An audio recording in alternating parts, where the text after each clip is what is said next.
नमस्कार, good news today देख रहे हैं आप। आपके साथ मैं हूं नवजोत रंधावा। शाम के 4 बज चुके हैं। वक्त है हमारे खास कार्यक्रम ये कोई ना बात का। दौड़ती भागती लाइफ है। आलम यह है कि मानो थमकर सोचने का, अपनों से मिलने का वक्त तक नहीं है। हो सकता है कि बड़ों में काम का थोड़ा तनाव हो, उन पर परफॉर्मेंस का दबाव हो, मगर स्कूली बच्चों में इस तनाव की वजह क्या हो सकती है? क्या ये हमने कभी सोचने समझने की कोशिश की है? असल में हम स्कूली बच्चों की बात इसलिए कर रहे हैं क्योंकि दिल्ली में कुछ स्कूली छात्रों पर अपने ही स्कूल के एक सीनियर छात्र की हत्या का आरोप लगा है। पुलिस की पड़ताल में अब तक जो भी सामने आया वो बेहद चौंकाने वाला है। बताया जा रहा है कि इन छात्रों की स्कूल में रंजिश थी और बदला लेने के इरादे से वारदात को अंजाम दिया गया। ऐसे में सवाल ये उठता है कि क्या हम अपने बच्चों के बदलते व्यवहार पर नजर रखते हैं? क्या हम उनके साथ खुलकर बात करते हैं? क्या बच्चा हमसे कुछ कहना चाहता हो और हम बैठकर सुनते हैं, या फिर वो हमें कुछ बताना चाहे तो क्या हमारे पास इतना वक्त है कि हम उसे सुने? क्या हमने उसे पर्याप्त टाइम दिया है? ये संवाद की बात है। लेकिन एक पहलू दूसरा भी है, सोशल मीडिया का।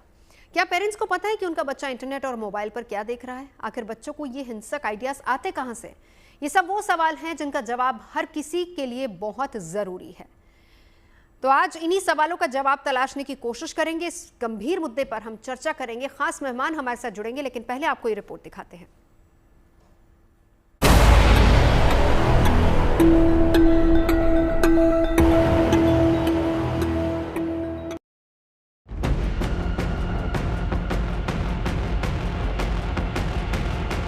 देश की राजधानी दिल्ली के गोविंदपुरी इलाके में एक हैरान कर देने वाली घटना सामने आई, जहां एक नाबालिग लड़के की चाकू मारकर हत्या कर दी गई। पुलिस ने अब 3 आरोपियों को गिरफ्तार कर लिया है। हालांकि जांच अभी जारी है, लेकिन शुरुआती पड़ताल में जो जानकारी सामने आई है वो और भी खौफनाक है, क्योंकि पुलिस के मुताबिक 17 साल के नाबालिग लड़के की हत्या के आरोप में जिन 3 लड़कों को गिरफ्तार किया गया है वो भी नाबालिग हैं। हिरासत में लिए गए 2 लड़के मारे गए छात्र के जूनियर हैं, जबकि एक स्कूल ड्रॉप आउट है। हमले का मोटिव स्कूल में हुआ विवाद बताया जा रहा है। ये वारदात कोई पहला मामला नहीं है। पिछले कुछ समय में इस तरह के कई खौफनाक मामले सामने आते रहे हैं, जहां नाबालिग स्कूली छात्रों ने ही अपने सहपाठी की हत्या कर दी। दिल्ली के गोविंदपुरी का ये मामला भी ऐसा ही है। ऐसे में सवाल ये खड़ा होता है कि आखिर इसकी वजह क्या है? क्यों लगातार स्कूली छात्र इस तरह से हिंसक होते जा रहे हैं? क्यों छात्रों में असहिष्णुता और कुंठा बढ़ती जा रही है? इसके कारण कई हो सकते हैं, जिनमें सोशल मीडिया पर बच्चों की बढ़ती निर्भरता। बच्चे परिवार से ज्यादा सोशल मीडिया पर समय बिताते हैं। सोशल मीडिया ही उनकी ज्ञान की किताब बन गया है, जहां मौजूद आधी अधूरी जानकारी उन्हें गुमराह कर रही है, जो उनकी सोच जल्दी ही एक तरफा बना देती है। सोशल मीडिया बच्चों की सहन शक्ति को खत्म कर रहा है। बच्चे न सिर्फ शॉर्ट टेम्पर्ड हो रहे हैं, बल्कि एंजाइटी के शिकार भी होते जा रहे हैं। इंटरनेट की दुनिया में बच्चे जो कुछ भी देख रहे हैं वो उनके सामाजिक व्यवहार और मानसिक स्वास्थ्य पर असर डाल रहा है। इससे उनकी भावनात्मक समझ भी कम हो रही है। बदलते वक्त के समय मोबाइल फोन हर किसी की जरूरत बन गया है। बच्चे हों या बड़े, सबके हाथ में आप मोबाइल देखेंगे। ऐसे में बच्चे बहुत कम उम्र में ही ऐसा कंटेंट देखना शुरू कर देते हैं जो उनके मानसिक विकास के हिसाब से नुकसानदेह साबित हो सकता है। हालांकि इसकी एक वजह हमारे देश में मानसिक स्वास्थ्य के लिए उचित सहायता प्रणाली का न होना भी है। लेकिन उससे भी अहम बात माता पिता का अपने बच्चों के प्रति बर्ताव। मोबाइल फोन, सोशल मीडिया और ओटीटी कल्चर के इस दौर में, जहां आमतौर से लोगों का स्क्रीन टाइम दिन में औसतन 6 से 7 घंटे है, वहां बच्चों के साथ समय बिताना बहुत कम हो गया है। माता पिता और बच्चों की नजर मोबाइल फोन के स्क्रीन पर टिकी रहती है। नतीजा ये कि बच्चों की माता पिता से दूरी बढ़ती जा रही है और उसका असर उनकी मानसिक स्वास्थ्य और बर्ताव पर पड़ने लगा है। हालांकि इन्हीं मुद्दों को दर्शाती एक सीरीज भी आजकल काफी चर्चा में है, जहां पर एडोलेसेंट बच्चा अपनी नासमझी और गलत हरकतों की वजह से पुलिस के शिकंजे में आ जाता है। माता पिता और बच्चों के बीच कम होते संवाद ने बच्चों की मानसिकता को बदल दिया है, जिसका बुरा असर उनकी किशोरावस्था में ही नजर आने लगा है। अब सवाल वैसे ये भी है कि क्या जिन स्कूलों पर बच्चों का उज्जवल भविष्य बनाने की जिम्मेदारी है, वो इस जिम्मेदारी को निभा नहीं पा रहे हैं? या फिर गलती पेरेंटिंग की है? इन तमाम सवालों का जवाब तलाशना इसलिए भी जरूरी है क्योंकि आज के बच्चे हमारे देश का भविष्य हैं और कहीं ऐसा तो नहीं कि हमारी एक छोटी सी भूल या गलती की वजह से हम देश के भविष्य को ही खराब कर दे रहे हैं। दिल्ली से आशुतोष कुमार के साथ bureau report, good news today. तो बच्चों के बीच बदलती ये सोच, जिम्मेदार कौन है? आज तमाम सवालों का जवाब तलाशने की कोशिश करेंगे। खास मेहमान हमारे साथ जुड़ चुके हैं। आमोद कांत जी हैं, फॉर्मर आईपीएस हैं और founder Prayas juvenile aid centre से। हमारे साथ अपराजिता गौतम जी हैं, प्रेसिडेंट है दिल्ली पेरेंट्स एसोसिएशन से। हमारे साथ डॉक्टर ज्योति कपूर हैं, सीनियर चाइल्ड साइकोलॉजिस्ट हैं, डायरेक्टर है मनस्थली से।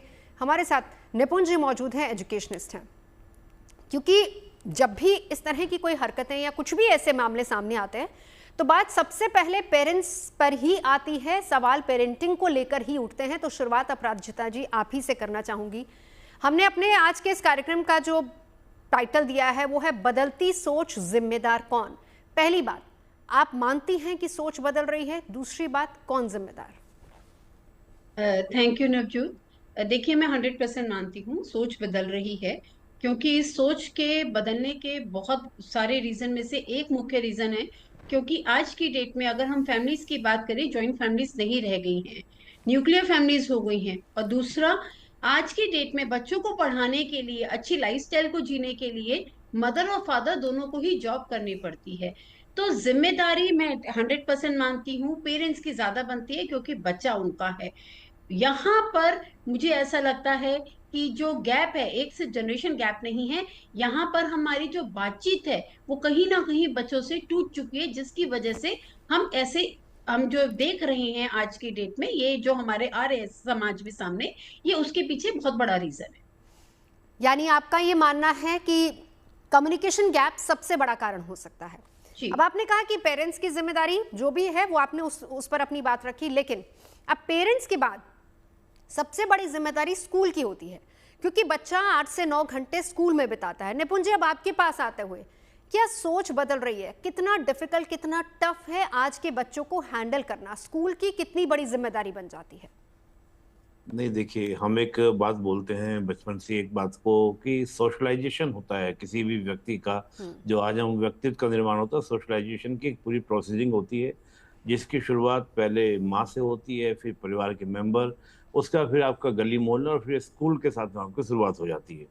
लेकिन जब हम एक किशोर की बात करते हैं तो किशोर की जो भूमिका है, काफ़ी बच्चा परिपक्व हो जाता है और परिपक्व होने के बाद में कॉलेज में वो एंटर करता है। उस सर, समय मैं एक मिनट आपको रोकूंगी। हम इसमें किशोर अवस्था कॉलेज वाली ना देखें, क्योंकि आप देखिए जैसे ही बच्चों में प्यूबर्टी हिट होती है उसके बाद हम बहुत सारे चेंजेस बच्चों में देखते हैं। और ऐसे बहुत से बच्चे हैं जो 7th 8th के भी हैं, जिसको लेकर हमारे साथ और खास मेहमान मौजूद हैं, उनसे हम चर्चा करेंगे। आमोद कांत जी और डिटेल में बताएंगे। वो बच्चे भी इन चीजों में इन्वॉल्व हैं। हाँ, नहीं, बिल्कुल, आप बिल्कुल सही बात कह रही हैं। तो मैं ये कहूँगा, जैसे अभी मेरी प्रवृत्ति कह भी रही थी, कि एक तो क्या है कि परिवार में देखिए पहले क्या होता था कि माँ बाप के बीच में, बच्चों के बीच में कम्युनिकेशन हुआ करता था, जॉइंट फैमिली होती थी। अगर माँ बाप से कम्युनिकेशन नहीं हो पा रहा है तो दादा दादी हैं और भी बड़े लोग हैं, काफ़ी लोग हैं जिनसे कम्युनिकेशन होता था, बच्चे अपनी बात कह पाते थे। एक मैं बड़ा रीजन ये भी देखता हूँ कि परिवार में क्या होता है कि जैसे एक बच्चा घर में केवल है या 2 बच्चे केवल हैं।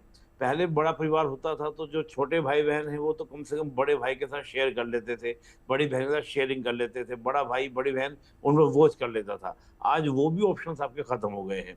दूसरा क्या है कि हम देखते हैं कि जो खेल वेल आपका आउटडोर गेम पहले हुआ करते थे, तो आउटडोर गेम में क्या होता था कि बच्चे बाहर के बच्चों से मिलना, बातें करना, कम्युनिकेशन गैप जो खत्म होते थे, खेलना साथ में। लेकिन अब क्या है, बच्चे भी फोन पर बैठे, मैं देखता हूँ कई बार माँ बाप क्या कर देते हैं कि बच्चों को थोड़ा सा एंगेज करने के लिए कि हमको थोड़ा सा रिलीफ दे दे, उनके हाथ में फोन दे देते हैं। यहाँ पर हम स्कूल की बात भी अगर करते हैं, स्कूल कॉलेज की बात भी, वहाँ भी आप देखेंगे जैसे ऑनलाइन एजुकेशन की हम बात करते हैं। ऑनलाइन एजुकेशन हम जब करते हैं तो बच्चा ऑनलाइन प्लेटफॉर्म पर आएगा, फ़ोन यूज़ करेगा, टैब यूज़ करेगा, कुछ भी यूज़ करेगा, लेकिन अदर और भी जगह वो क्या करता है, सर्च करता है। हम देखते हैं कि भारत में सबसे ज़्यादा सर्च करने वाली संख्या जो है, गूगल पे जाने वाली संख्या आपकी क्या है, बच्चों की भी है, घर में रहने वाले परिवार के सभी लोगों की है। तो बहुत बड़े नंबर में हम लोग यूज़ करते हैं। तो मैं मानता हूं कि केवल बच्चों को दोषारोपण, बच्चों को तो कदाचित भी नहीं, बच्चे तो कच्चे माटी की माटी के गड़े होते हैं। जैसे उनको माँ बाप, जैसा उसको समाज, जैसा उसको विद्यालय बनाता है, स्कूल बनाता है, कॉलेज बनाता है, वैसे ही बच्चे बनते जाते हैं। लेकिन मुझे लगता है कि आवश्यकता क्या है कि उस कम्युनिकेशन गैप को खत्म करने की, ज्यादा से ज्यादा संवाद की। और ठीक है। जैसा आज आपके चैनल ने कार्यक्रम बनाया, तो हम्म। ऐसे कार्यक्रम और ज्यादा बने और इस तरह के नहीं, कार्यक्रम के लेकिन सवाल माध्यम से सर, मैं जागरूकता लौटती हूँ अब जाए। आपके पास। अगला सवाल आपसे यही होगा कि स्कूल क्या इस तरह की एजुकेशन प्रोवाइड कराते हैं, कितने समय में करवाई जाती है, कितना इंटरेक्शन टीचर्स का होता है, ये बहुत अहम सवाल है। आगे आऊँगी आपके पास, एक एक बार सब लोग अपनी राय रख लें, उसके बाद फिर आगे आपकी विचार भी सुनेंगे। एक बार अब हमारे साथ इस वक्त मौजूद है दो और ख़ास मेहमान। डॉक्टर ज्योति, आपके पास आऊँ उससे पहले बहुत इंपॉर्टेंट ये हो जाता है कि हम बात करें अमोजी से। अमोजी, एक डेटा है मेरे पास जिसमें ये बताया जा रहा है, एनसीआरबी का जो डेटा है उसमें है नाबालिगों में तेजी से बढ़ती अपराध की प्रवृत्ति और हर साल करीब 30,000 केस सामने आ रहे जुवेनाइल और 35,000 से ज्यादा गिरफ्तार हो जाते हैं। और सबसे हैरान करने वाली बात यह है कि 10 में से 9 पर दोष साबित हुआ है। सर, मामले लगातार बढ़ते जा रहे हैं। 2021 की अगर हम बात करें तो मामले सबसे ज्यादा सामने आए हैं, 31,170, गिरफ्तारी 34,444 की हुई थी। सर, आपको क्या लगता है, क्या बड़ा कारण इसके पीछे हो सकता है? आपने पेरेंट्स की भी बात सुनी, आपने टीचर्स की भी बात सुनी। नहीं, मुझे ऐसा मौका मिला, एक तो पुलिस ऑफिसर की हैसियत से इस समस्या को बहुत लंबे समय तक मैंने देखा। और जैसा आपने खुद भी बताया कि प्रयास के माध्यम से हमने करीब 27,000 ऐसे बच्चे जो कि जिन्होंने अपराध किए थे, इन बच्चों को हमारे प्रयास के जुवेनाइल होम में उनको हमने देखा, उनको ट्रीट किया, उनको लुक आफ्टर किया। तो बहुत ही दोनों पक्ष से हम लोगों ने इस बात को देखा है। पहली बात मैं बताना चाहूंगा कि आपने जो आंकड़े बताए, इन आंकड़ों के मुताबिक सामने मेरे आंकड़े चल रहे हैं, करीब करीब आप ये समझे कि पिछले 10-15 साल से 30,000 से लेके और 35,000 तक के बीच बच्चे अपराध में शामिल पाए गए। और ये संख्या बहुत ज्यादा नहीं है, इसको पहले मैं स्पष्ट कर दूं। भारतवर्ष में सारे अपराध मिला करके करीब करीब 65 लाख अपराध होते हैं और 65 लाख अपराध के अंदर में आप ये समझे कि 30 से 35,000 1% भी नहीं है, 1% से कम अपराध है ये। तो बच्चों के द्वारा किए गए अपराधों की संख्या आप ये समझे कि 18 साल से कम जो बच्चे होते हैं देश में, वो करीब करीब 49% आबादी के हैं, 40% के आसपास आबादी के हैं और 1% अपराध उनके नाम पर हो जाते हैं। तो हमको बहुत ज्यादा अलार्म्ड होने की जरूरत नहीं है। ये सही है कि अपराध जो है एक समस्या है और बच्चों को अपराध नहीं करना चाहिए, लेकिन साथ साथ इस बात को आप समझें कि ये ऐसे नहीं है स्थिति जिसका कि समाधान हमारे पास नहीं है। देखिए, 2-3 बात मैं स्पष्ट कर दूं। कानूनी अलार्मिंग है, लेकिन हमें इसके समाधान की जरूरत है। अलार्मिंग सर इसलिए आपने कहा कि नहीं है, मैं इसको थोड़ा सा करेक्ट करना चाहूंगी क्योंकि मैं इत्तेफाक नहीं रखती हूँ आपकी इस बात से।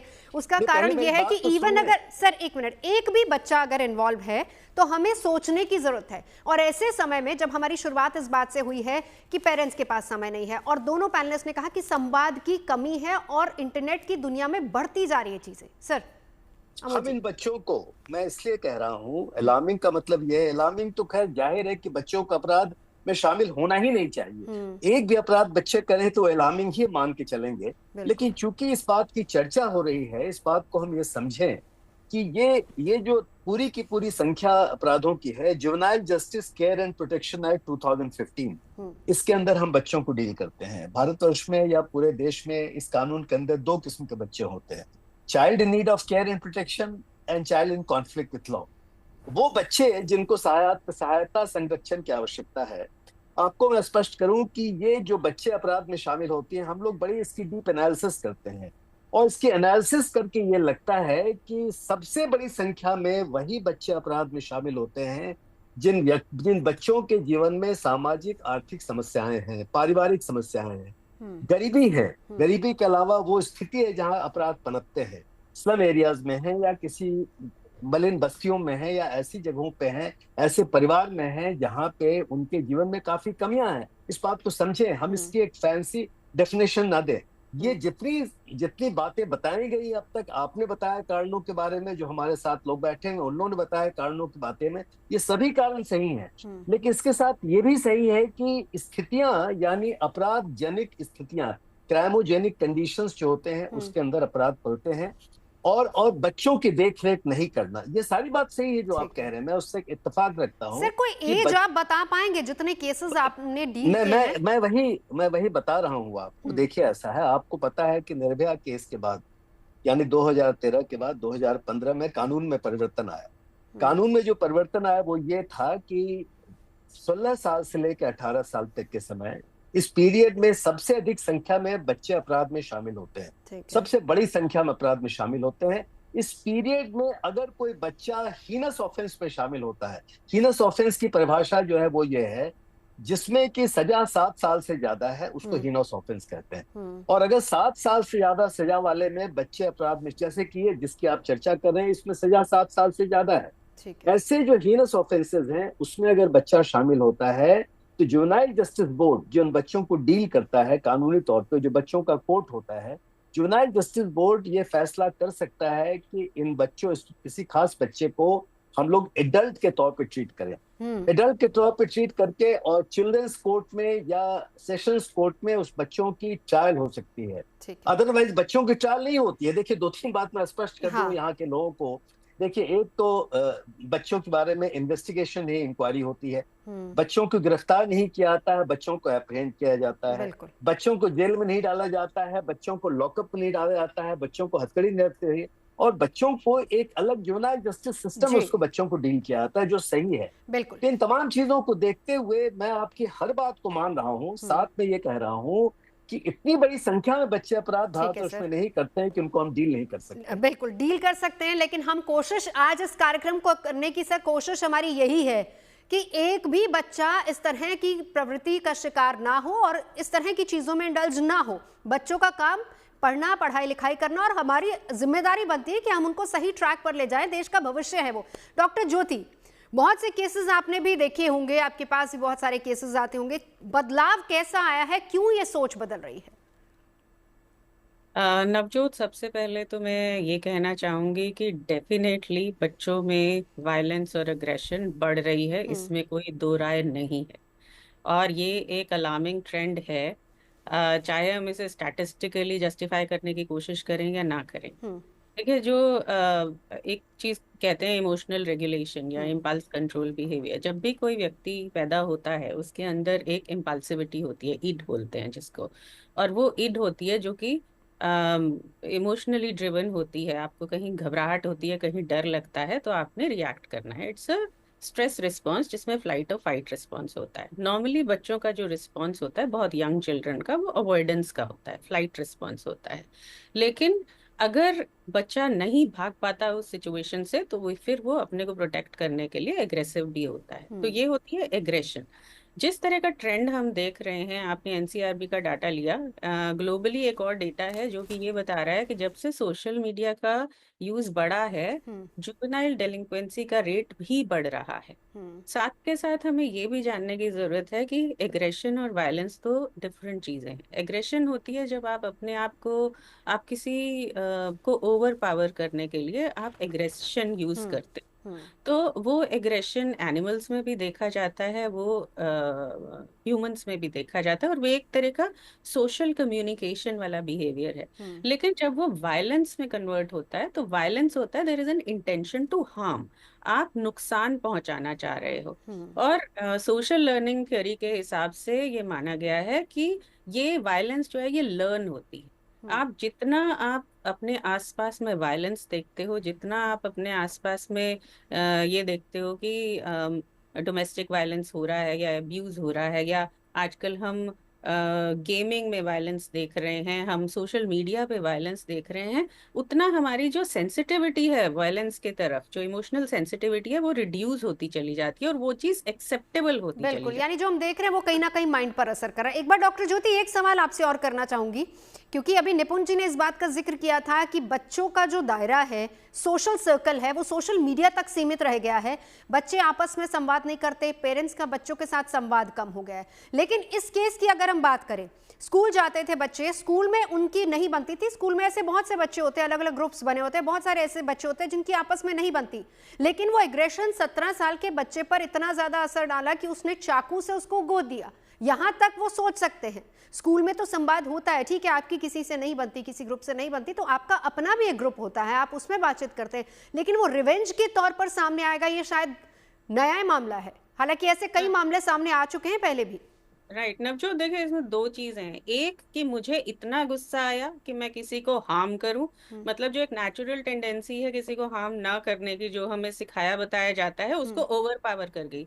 और दूसरा, मुझे पनिशमेंट का डर नहीं है।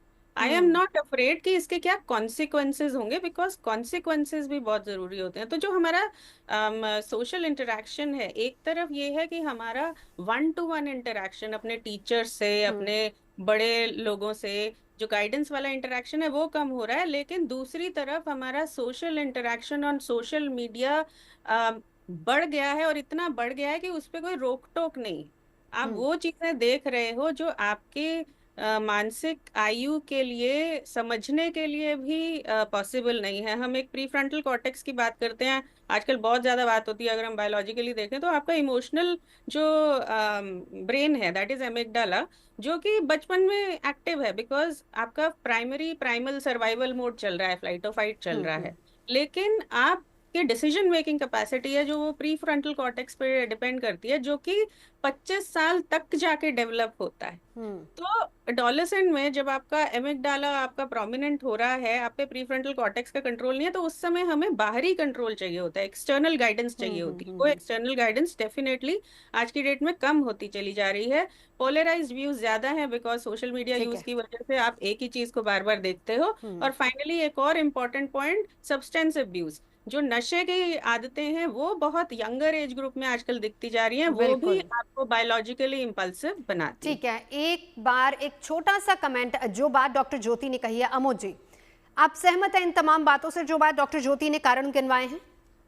पूरी तरह से सहमत हूँ। ज्योति की बात बहुत ही टेक्निकली और सही बात कही इन्होंने। सब्सटेंस अब्यूज की बात की, मेरा भी यही तजुर्बा है। जो मैं बात कर रहा हूँ, ये जो करीब करीब प्रयास के होम्स में, प्रोग्राम्स में 20-25 हजार बच्चे होते हैं किसी समय पे, और जैसा मैंने 26 हजार बच्चों की बात कही जो जुवेनाइल से जिन्होंने अपराध किया था, उनमें कम से कम 25% बच्चे ऐसे थे, ऐसा पाया गया उनको, जिनमें सब्सटेंस अब्यूज का प्रॉब्लम था। और ये चीज सही है। अगर जो ज्योति ने और लोगों ने बातें कही, मैं पूरी तरह से सहमत हूँ। सिर्फ मैं ये कहना चाहता हूँ एक बात, कि ये बच्चों को हर वक्त गार्जियनशिप की जरूरत होती है, उनके दिमाग में मैच्योरिटी होती है, और गार्जियनशिप सिर्फ घर में नहीं होती, परिवार के अंदर वो नहीं देख पाते हैं कि बच्चे में क्या गलत हो रहा है, नहीं देख पाते हैं, और यही गलती होती है कि बात आगे बढ़ जाती है। आप परिवार में करें या समाज में करें या स्कूल में करें, बस में करें, कहीं पे करें, हर जगह बच्चों पे निगरानी रखने की जरूरत होती है। अगर निगरानी सही होती है तो मैं ये बता सकता हूँ आपको कि पता लग जाता है कि बच्चे में रॉन्ग टेंडेंसी है। ये नहीं है कि ये बच्चे जिन्होंने अपराध अभी किया, ये जो गोविंदपुरी के बच्चे स्कूल में अपराध किए हैं, मैंने इस केस को डिटेल में नहीं जाना है, मैं जानने की कोशिश करूंगा क्योंकि ये प्रयास इस काम को करती है और हम करेंगे। लेकिन एक बात स्पष्ट है कि इन बच्चों की अपनी पुरानी कहानी जरूर रही होगी, इसका बैकग्राउंड रहा होगा, और बैकग्राउंड की वजह से बच्चे यहाँ तक पहुंच गए। वो मन पर कहीं ना कहीं असर करते हैं। अब निपुण जी आपके पास आना चाहूंगी। सिर्फ स्कूलों में, क्योंकि बार बार ये कहा जाता है कि स्कूल्स में इस तरह के प्रोग्राम्स चलाए जाने चाहिए, पहली बात तो कितने चलाए जाते हैं, और दूसरी बात कितना संवाद एक टीचर का और एक स्टूडेंट के बीच में होता है? नहीं, देखिए क्या होता है कि अगर हम स्कूलों की बात करते हैं, कॉलेजों की बात करते हैं, दोनों की स्टडी कराने का तरीका अलग होता है। स्कूल में हालांकि कोशिश की जाती है मोरल एजुकेशन जिसको हम लोग बोलते हैं, अब तो न्यू एजुकेशन पॉलिसी में चीज़ों बहुत ज़्यादा ध्यान दिया जा रहा है। लेकिन होता क्या है कि देखिए आज की डेट में एक प्रतिस्पर्धा का इस प्रकार का एनवायरनमेंट है कि बच्चों को बचपन से ही अच्छे मार्क्स लाने हैं, अच्छे मार्क्स लाने हैं। टीचर्स के ऊपर भी पूरा दबाव रहता है, पेरेंट्स के ऊपर भी दबाव रहता है, बच्चों के ऊपर दबाव रहता है। तीनों आपस में इस प्रकार से गुथे रहते हैं कि वो और चीजों के फोकस नहीं कर पाते। हालांकि मैं एक बात मानता हूँ कि अगर बच्चे, जैसे हम देखते हैं कि जो एक बच्चे पूरा एकदम परीक्षा की ओर से या आपका पढ़ाई के दौरान कि हमको एकदम अच्छा मार्क्स लाना है, आगे करियर बनाना है, उनके अंदर अपराध की टेंडेंसी नहीं होती। लेकिन अपराध की टेंडेंसी कहाँ पर ज्यादा आपको देखने को मिलेगी? जिन बच्चों का अभी भी फैमिली के अंदर उस प्रकार की चीजें नहीं है, जो मैंने कहा कम्युनिकेशन। देखिए ज्यादातर आपने, मैं भी जैसे अमोद सर बता रहे थे बात को, बिल्कुल सही बता रहे थे कि हम देखेंगे जो जे कॉलोनी है, तमाम तरह के जहाँ पे इकोनॉमिकल क्राइसिस है। देखिए होता क्या है कि इकोनॉमिक क्राइसिस एक अपराध के पौधे को जन्म सर, करने का हम क्या करता है, जगह देता है। हम बिल्कुल, आपकी बात सही है। एक भी बच्चा इस तरह की प्रवृत्ति का शिकार ना हो और इस तरह की चीजों में इंडल्ज ना हो। बच्चों का काम पढ़ना, पढ़ाई लिखाई करना, और हमारी जिम्मेदारी बनती है कि हम उनको सही ट्रैक पर ले जाएं। देश का भविष्य है वो। डॉक्टर ज्योति, बहुत से केसेस आपने भी देखे होंगे, आपके पास भी बहुत सारे केसेस आते होंगे। बदलाव कैसा आया है, क्यों ये सोच बदल रही है? नवजोत, सबसे पहले तो मैं ये कहना चाहूंगी कि डेफिनेटली बच्चों में वायलेंस और अग्रेशन बढ़ रही है, इसमें कोई दो राय नहीं है। और ये एक अलार्मिंग ट्रेंड है, चाहे हम इसे स्टैटिस्टिकली जस्टिफाई करने की कोशिश करें या ना करें। देखिए, जो एक चीज कहते हैं इमोशनल रेगुलेशन या इम्पल्स कंट्रोल बिहेवियर, जब भी कोई व्यक्ति पैदा होता है उसके अंदर एक इम्पल्सिविटी होती है, इड बोलते हैं जिसको। और वो इड होती है जो कि इमोशनली ड्रिवन होती है। आपको कहीं घबराहट होती है, कहीं डर लगता है, तो आपने रिएक्ट करना है। इट्स अ स्ट्रेस रिस्पॉन्स, जिसमें फ्लाइट और फाइट रिस्पॉन्स होता है। नॉर्मली बच्चों का जो रिस्पॉन्स होता है, बहुत यंग चिल्ड्रन का, वो अवॉइडेंस का होता है, फ्लाइट रिस्पॉन्स होता है। लेकिन अगर बच्चा नहीं भाग पाता उस सिचुएशन से, तो फिर वो अपने को प्रोटेक्ट करने के लिए एग्रेसिव भी होता है। तो ये होती है एग्रेशन। जिस तरह का ट्रेंड हम देख रहे हैं, आपने एनसीआरबी का डाटा लिया, ग्लोबली एक और डेटा है जो कि ये बता रहा है कि जब से सोशल मीडिया का यूज बढ़ा है, जुवेनाइल डेलिंक्वेंसी का रेट भी बढ़ रहा है। साथ के साथ हमें ये भी जानने की जरूरत है कि एग्रेशन और वायलेंस तो डिफरेंट चीजें हैं। एग्रेशन होती है जब आप अपने आप को, आप किसी को ओवर पावर करने के लिए आप एग्रेशन यूज करते हैं। तो वो एग्रेशन एनिमल्स में भी देखा जाता है, वो ह्यूमंस में भी देखा जाता है, और वो एक तरह का सोशल कम्युनिकेशन वाला बिहेवियर है। लेकिन जब वो वायलेंस में कन्वर्ट होता है, तो वायलेंस होता है there is an intention to harm, आप नुकसान पहुंचाना चाह रहे हो। और सोशल लर्निंग थ्योरी के हिसाब से ये माना गया है कि ये वायलेंस जो है ये लर्न होती है। आप जितना आप अपने आसपास में वायलेंस देखते हो, जितना आप अपने आसपास में ये देखते हो कि डोमेस्टिक वायलेंस हो रहा है या अब्यूज हो रहा है, या आजकल हम गेमिंग में वायलेंस देख रहे हैं, हम सोशल मीडिया पे वायलेंस देख रहे हैं, उतना हमारी जो सेंसिटिविटी है वायलेंस के तरफ, जो इमोशनल सेंसिटिविटी है, वो रिड्यूस होती चली जाती है और वो चीज एक्सेप्टेबल होती चली जाती है। यानी जो हम देख रहे हैं वो कहीं ना कहीं माइंड पर असर कर रहा है। एक बार डॉक्टर ज्योति, एक सवाल आपसे और करना चाहूंगी, क्योंकि अभी निपुण जी ने इस बात का जिक्र किया था कि बच्चों का जो दायरा है, सोशल सर्कल है, वो सोशल मीडिया तक सीमित रह गया है। बच्चे आपस में संवाद नहीं करते, पेरेंट्स का बच्चों के साथ संवाद कम हो गया है। लेकिन इस केस की अगर हम बात करें, स्कूल जाते थे बच्चे, स्कूल में उनकी नहीं बनती थी। स्कूल में ऐसे बहुत से बच्चे होते हैं, अलग अलग ग्रुप्स बने होते हैं, बहुत सारे ऐसे बच्चे होते हैं जिनकी आपस में नहीं बनती। लेकिन वो एग्रेशन 17 साल के बच्चे पर इतना ज्यादा असर डाला कि उसने चाकू से उसको गोद दिया। यहां तक वो सोच सकते हैं। स्कूल में तो संवाद होता है, ठीक है, आपकी किसी से नहीं बनती, किसी ग्रुप से नहीं बनती, तो आपका अपना भी एक ग्रुप होता है, आप उसमें बातचीत करते हैं। लेकिन वो रिवेंज के तौर पर सामने आएगा, ये शायद नया मामला है। हालांकि ऐसे कई मामले सामने आ चुके हैं पहले भी।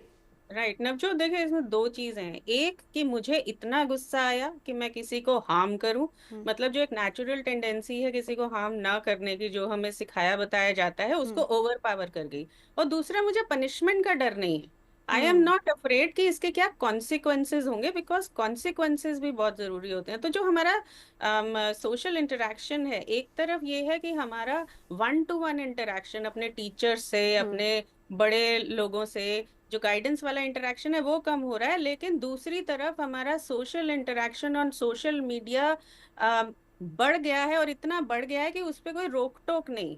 आप वो चीजें देख रहे हो जो आपके मानसिक आयु के लिए, समझने के लिए भी पॉसिबल नहीं है। हम एक प्री फ्रंटल कॉर्टेक्स की बात करते हैं, आजकल बहुत ज्यादा बात होती है। अगर हम बायोलॉजिकली देखें तो आपका इमोशनल जो ब्रेन है, दैट इज एमिगडाला, जो कि बचपन में एक्टिव है, बिकॉज आपका प्राइमल सर्वाइवल मोड चल रहा है, फ्लाइट और फाइट चल रहा है। लेकिन आप की डिसीजन मेकिंग कैपेसिटी है जो वो प्री फ्रंटल कॉर्टेक्स पे डिपेंड करती है, जो कि 25 साल तक जाके डेवलप होता है। तो एडोलेसेंट में जब आपका एमिगडाला आपका प्रोमिनेंट हो रहा है, आप पे प्री फ्रंटल कॉर्टेक्स का कंट्रोल नहीं है, तो उस समय हमें बाहरी कंट्रोल चाहिए होता है, एक्सटर्नल गाइडेंस चाहिए होती है। वो एक्सटर्नल गाइडेंस डेफिनेटली आज की डेट में कम होती चली जा रही है। पोलराइज्ड व्यूज ज्यादा है, बिकॉज सोशल मीडिया यूज की वजह से आप एक ही चीज को बार बार देखते हो। और फाइनली एक और इम्पोर्टेंट पॉइंट, सब्सटेंस अब्यूज। जो नशे की आदतें हैं वो बहुत यंगर एज ग्रुप में आजकल दिखती जा रही हैं, वो भी बिल्कुल। आपको बायोलॉजिकली इम्पल्सिव बनाती है। ठीक है, एक बार एक छोटा सा कमेंट, जो बात डॉक्टर ज्योति ने कही है, अमोद जी आप सहमत हैं इन तमाम बातों से जो बात डॉक्टर ज्योति ने कारण गिनवाए हैं? पूरी तरह से सहमत हूँ। ज्योति की बात बहुत ही टेक्निकली और सही बात कही इन्होंने। सब्सटेंस अब्यूज की बात की, मेरा भी यही तजुर्बा है। जो मैं बात कर रहा हूँ, ये जो करीब करीब प्रयास के होम्स में, प्रोग्राम्स में 20-25 हजार बच्चे होते हैं किसी समय पे, और जैसा मैंने 26 हजार बच्चों की बात कही जो जुवेनाइल से जिन्होंने अपराध किया था, उनमें कम से कम 25% बच्चे ऐसे थे, ऐसा पाया गया उनको, जिनमें सब्सटेंस अब्यूज का प्रॉब्लम था।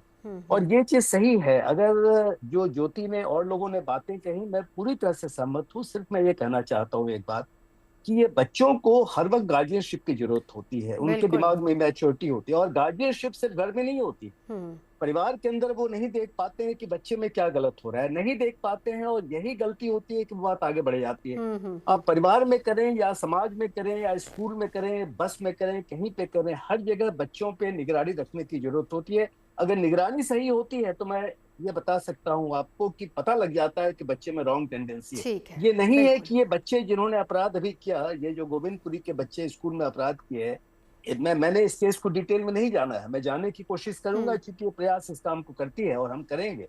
लेकिन एक बात स्पष्ट है कि इन बच्चों की अपनी पुरानी कहानी जरूर रही होगी, इसका बैकग्राउंड रहा होगा, और बैकग्राउंड की वजह से बच्चे यहाँ तक पहुंच गए। वो मन पर कहीं ना कहीं असर करते हैं। अब निपुण जी आपके पास आना चाहूंगी। सिर्फ स्कूलों में, क्योंकि बार बार ये कहा जाता है कि स्कूल्स में इस तरह के प्रोग्राम्स चलाए जाने चाहिए, पहली बात तो कितने चलाए जाते हैं, और दूसरी बात कितना संवाद एक टीचर का और एक स्टूडेंट के बीच में होता है? नहीं, देखिए क्या होता है कि अगर हम स्कूलों की बात करते हैं, कॉलेजों की बात करते हैं, दोनों की स्टडी कराने का तरीका अलग होता है। स्कूल में हालांकि कोशिश की जाती है मोरल एजुकेशन जिसको हम लोग बोलते हैं। अब तो न्यू एजुकेशन पॉलिसी में चीज़ों बहुत ज़्यादा ध्यान दिया जा रहा है। लेकिन होता क्या है कि देखिए आज की डेट में एक प्रतिस्पर्धा का इस प्रकार का एनवायरनमेंट है कि बच्चों को बचपन से ही अच्छे मार्क्स लाने हैं, अच्छे मार्क्स लाने हैं। टीचर्स के ऊपर भी पूरा दबाव रहता है, पेरेंट्स के ऊपर भी दबाव रहता है, बच्चों के ऊपर दबाव रहता है। तीनों आपस में इस प्रकार से गुथे रहते हैं कि वो और चीजों के फोकस नहीं कर पाते। हालांकि मैं एक बात मानता हूँ कि अगर बच्चे, जैसे हम देखते हैं कि जो एक बच्चे पूरा एकदम परीक्षा की ओर से या आपका पढ़ाई के दौरान कि हमको एकदम अच्छा मार्क्स लाना है, आगे करियर बनाना है, उनके अंदर अपराध की टेंडेंसी नहीं होती। लेकिन अपराध की टेंडेंसी कहाँ पर ज्यादा आपको देखने को मिलेगी? जिन बच्चों का अभी भी फैमिली के अंदर उस प्रकार की चीजें नहीं है, जो मैंने कहा कम्युनिकेशन। देखिए ज्यादातर आपने, मैं भी जैसे अमोद सर बता रहे थे बात को, बिल्कुल सही बता रहे थे कि हम देखेंगे जो जे कॉलोनी है, तमाम तरह का जहाँ पे इकोनॉमिकल क्राइसिस है। देखिए होता क्या है कि इकोनॉमिक क्राइसिस एक अपराध के पौधे को जन्म करने का क्या करता, जगह देता है। हम बिल्कुल, आपकी बात सही है